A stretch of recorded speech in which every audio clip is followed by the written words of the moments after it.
कढ़ी चावल। साक्षी बहू, अरे भाई क्या फायदा है तुम्हारे घर पर रहने का अगर परिवार को अच्छा खाना भी ना मिल सके। आज फिर तूने ये घास फूस बना कर रख दी। शोर मत मचाइए मम्मी जी, मेरी मीटिंग चल रही है। और ये क्या आप हर समय घर पर हो का ताना मारती रहती हो।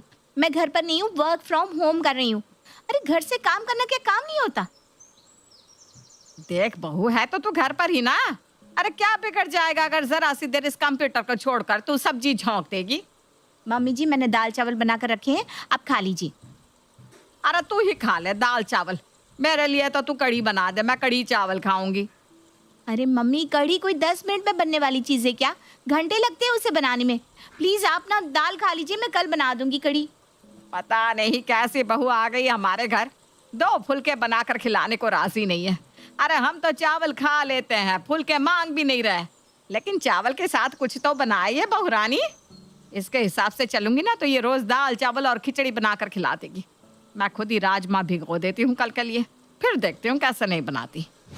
उस दिन तो सास निर्जा किसी तरह दाल चावल खा लेती है, लेकिन अगले दिन के लिए उसने राजमा भिगो दिया था। अगले दिन साक्षी देख, आधा काम मैंने कर दिया है, राजमा भिगो कर रखे हैं, अब तू झटपट राजमा छौंक दे और चावल बना दियो उसके साथ। मम्मी जी, आज मेरी इंपॉर्टेंट मीटिंग है और हाँ, राजमा बनाने में बहुत समय लगता है। अब प्लीज़ कोई मेड लगा लो ना खाने के लिए। अगर आप तूने खाना बनाने में जरा भी नखरे दिखाए ना तो मैं अनशन पर बैठ जाऊंगी। हाँ, तुझे पता है ना मुझे मेड का हाथ का खाना नहीं अच्छा लगता। सास की बात सुनकर बेचारी साक्षी रसोई में जाकर जल्दी जल्दी राजमा बनाने लगती है। लेकिन राजमा तो भाई राजमा है, उसे बनाने में पकाने में उतना ही समय लगेगा जितना लगा करता है, जिसके कारण वो मीटिंग अटेंड करने में लेट हो जाती है। क्या बात है साक्षी, तुम्हें मीटिंग का टाइम पता नहीं था क्या? सर पता था, लेकिन वो क्या है ना, मैं अपनी सासू माँ के साथ रहती हूँ और वो हर रोज़ कुछ ना कुछ नया खाने की फरमाइश जारी कर देती है, और अगर बनाने के लिए मना कर दो तो अनशन पर बैठने की धमकी देती है। I am really sorry sir. ऐसा है साक्षी, अगर तुम्हें ऐसे ही काम करना है ना तो तुम ये नौकरी छोड़ दो और घर में एक रेस्टोरेंट खोल लो, या फिर अपनी सास के साथ मिलकर घर घर डब्बा पहुंचाने का काम शुरू कर दो। रोज नई नई डिश देकर तुम्हारी सास खुश हो जाएगी। तो मैं इस नौकरी की कोई ज़रूरत नहीं है। नहीं सर, सर प्लीज़, मैं सच में शर्मिंदा हूँ, आगे से मैं ध्यान रखूँगी। देखो साक्षी, अमेरिकन क्लाइंट कॉल पर था और तुमने कॉल ही अटेंड नहीं किया। इतनी लापरवाही मैं बर्दाश्त नहीं कर सकता। ये तुम्हारे लिए लास्ट वार्निंग है, अगर फिर से ऐसा हुआ ना तो तुम इस नौकरी से हाथ धो बैठोगी। बॉस से तगड़ी झाड़ खाने के बाद अब साक्षी का खून खौल रहा था। तमाशा बन गया है मेरी जिंदगी का। पता नहीं किस मनहूस घड़ी में मैंने ये वर्क फ्रॉम होम लेने का डिसीजन लिया। जिंदगी जहन्नुम बन गई है मेरी। एक हमारी महान सास है, उन्हें ये समझ में नहीं आता कि मैं घर पर बस दिखाई दे रही हूँ, वास्तव में मैं घर पर नहीं हूँ। बाकी मोहल्ले की बहुओं की तरह मैं घर में बैठकर पूरा दिन उनके लिए राजमा चावल और पूरी कचौड़ी नहीं बना सकती। पूरे 8 घंटे ऑफिस का काम करना होता है मुझे, लेकिन मम्मी जी को कुछ समझ में नहीं आता। कभी कहेंगी चाय बना कर ला, कभी कहेंगी पकोड़े उतार दे, कभी राजमा चावल बना दो, तो कभी कभी कढ़ी चावल। समझ में नहीं आता क्या करूं।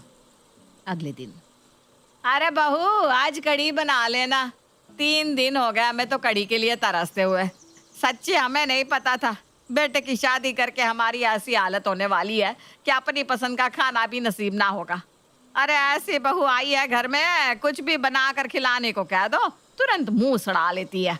इससे तो अच्छा आदमी 2-4 हजार देकर मेड से बनवा कर खाना खा ले। साक्षी रसोई में खड़ी सासू माँ के प्रवचन का आनंद ले रही थी, तभी उसकी सहेली का फोन आता है। अरे भाई क्या चल रहा है? तू तो फोन ही नहीं करती आजकल। अरे यार क्या बताऊं क्या चल रहा है। मैं बस कोई ऐसा अलादीन का चिराग ढूंढ रही हूँ जिसको घिसने से ना कढ़ी राजमा छोले 15 मिनट के अंदर बनकर तैयार हो जाए, ताकि मुझे सास और बॉस दोनों की बातें सुनने से मुक्ति मिल जाए। अरे यार ऐसा क्या मांगती है तेरी सासू माँ खाने के लिए? हर तीसरे दिन उन्हें खाने में कढ़ी चाहिए होती है, और अगर कह दो कि कढ़ी बनाने का मेरे पास टाइम नहीं है तो कहेंगी छोले बना ले, राजमा बना ले, सांभर बना ले। कोई ऐसी सब्जी हमारे घर में बन ही नहीं सकती जो जल्दी बन जाए, और अगर उनसे पूछे बिना कुछ बना कर रख दो तो उन्हें खाना नहीं है वो। अच्छा तो ये बात है, इसका मतलब तेरी सासू माँ कढ़ी चावल की दीवानी है। तो सुन, मेरे पास ना एक आइडिया है। इस आइडिया से कढ़ी चावल फटाफट तैयार हो जाएंगी और तुझे ज़्यादा मेहनत भी नहीं करनी पड़ेगी। सच्ची? अरे जल्दी से बताना। रक्षिया धीमी आवाज में साक्षी को कुछ बताने लगती है। अरे वाह यार, तूने क्या बढ़िया आइडिया दिया है। और जिस तरीके से मेरे ससुराल वालों की खाने की डिमांड है ना, वो ऐसे ही पूरी हो सकती है जैसे तूने बताया। अब मैं यही करने वाली हूँ। चल चल फोन रखती हूँ। कुछ देर बाद, मम्मी कड़ी चावल बनाकर मैंने रसोई में रख दिए हैं, आप खा लेना। ओहो, आज तो बिना झगड़ा किए ही तूने कड़ी चावल बना लिए। नीरजा रसोई में जाकर देखती है कि बड़ों से भगोने में भरकर कढ़ी रखी हुई है। अरे वाह, इतनी सारी कड़ी, आज तो मजा ही आ जाएगा। नीरजा अपने लिए थाली में खाना परोस लेती है और कड़ी चावल की तारीफ करते करते पेट भर के खाना खा लेती है। साक्षी, तू भी खा ले, खाना नहीं खाएगी क्या? मैंने खा लिया मम्मी जी, मैं खाना अपने रूम में लेकर गई थी। अगर तूने भी खा लिया है तो फिर कड़ी तो बहुत बच गई है। तो ऐसा कर, रात को कुछ मत बनाना बहू, ये सारी कड़ी रखी हुई है, रात में वही खा लेंगे। ठीक है मम्मी जी। अगले दिन सुबह भी नीरजा रात की कड़ी खाकर ही काम चला लेती है, लेकिन कड़ी इतनी ज्यादा थी कि वो अभी भी खत्म नहीं हुई थी। मम्मी जी, अब इस कड़ी को फेंक कर शाम के लिए दाल बना दूं? अरे नहीं नहीं नहीं, इतनी बढ़िया कड़ी बनी है। और कड़ी ना कभी बासी नहीं होती। कड़ी को तो जितना बासी करके खाओ ना, उतना ही स्वाद आता है उसमें। तो ऐसा कर, अपने लिए तुम लोगों को जो बनाना है बना लो, मेरे लिए तो तू कड़ी रख दे, मैं कड़ी से ही रोटी खा लूंगी। ठीक है मम्मी जी। अगले दिन सुबह, अच्छा बहू, तुझे रोज रोज मेरे लिए कढ़ी बनाने में दिक्कत होती है ना, तो ऐसा कर, ऐसे ही इकट्ठी कढ़ी बनाकर रख दिया कर। 2-3 दिन मेरा काम उसी से चल जाया करेगा। अब तू फिर कढ़ी बना देना। और हाँ, कढ़ी में ना पकोड़े भी डाल देना। पिछली बार तेरी कढ़ी में पकोड़े नहीं थे ना। ठीक है मम्मी जी, मैं आज फिर बना दूंगी। अब तो साक्षी खाना बनाने में ज़रा सी भी ना नकुर नहीं करती थी। वो खुशी खुशी सास के लिए कढ़ी चावल बनाती और नीरजा भी उसकी बनाई कढ़ी को 1-2 दिन तक बड़े आराम से फ्रिज में रखकर खाती रहती। एक दिन घर की डोरबेल बजती है। मम्मी जी, सरोज मौसी जी आई हैं। आरा सरोज, बड़े दिनों बाद इधर की तरफ आ गई है। हाँ दीदी, आजकल समय नहीं मिलता ना। वो क्या है ना, चौक वाले गुरुद्वारे में लंगर शुरू हुआ है। उनके लंगर में इतना बढ़िया कड़ी चावल मिलते हैं, क्या बताऊं, खाकर मज़ा ही आ जाता है। आज मैं आपके लिए भी लंगर से कड़ी लेकर आई हूँ। आप भी प्रसाद को चख कर देखो। आपको तो कड़ी वैसे भी बहुत पसंद है ना। हाँ, बात तो तेरी सही है, कड़ी मुझे बहुत पसंद है। लेकिन तूने अभी मेरी बहू के हाथ की कड़ी नहीं खाई। अरे इतनी बढ़िया कड़ी बनाती है ना मेरी बहू कि बस खाने वाला अपनी उंगली चाटता रह जाए। पर एक कमी रहती है, बहू कड़ी में ना पकोड़े डालने में बड़ी कंजूसी करती है। और फिर कड़ी में पकोड़े ढूंढने में ना मारा मारी हो जाती है हमारे घर में। अच्छा भाई, इतनी तारीफ कर रही हो तो लाओ, हमें भी खिला दो ज़रा बहू के हाथ की कड़ी। अरे क्यों नहीं, तू बैठ, मैं अभी लेकर आई। दीदी बस थोड़ी सी लेकर आना, मुझे चखना ही है। खाना तो मैं गुरुद्वारे से खा कर आई हूँ। नीरजा अपनी बहन के लिए कटोरी में थोड़ी सी कढ़ी लेकर आती है। कढ़ी का एक चम्मच मुंह में रखते ही, अरे दीदी, ये कड़ी आपकी बहू ने बनाई है? और नहीं तो क्या। ऐसा कैसे हो सकता है?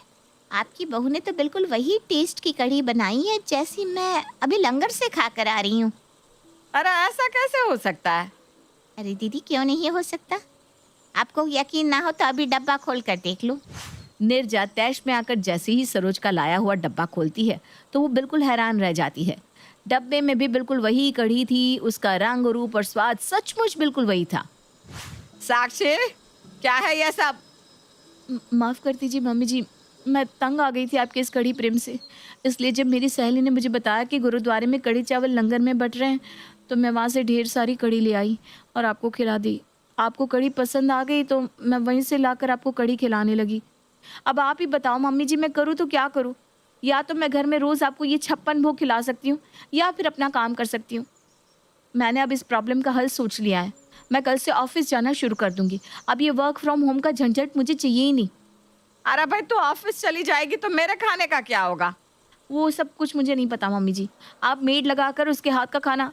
अरे बहू, नहीं नहीं नहीं नहीं, तू ऐसा कर, जैसा चल रहा था ना चुपचाप ऐसे ही चलने दे। मुझे लंगर वाली कड़ी खाने में कोई दिक्कत नहीं है, बस तू ऑफिस मत जाना। मुझे ना अब तेरे हाथ के खाने की आदत हो गई है बहू। और अंत में कढ़ी चावल का मुद्दा हमेशा के लिए हल हो जाता है।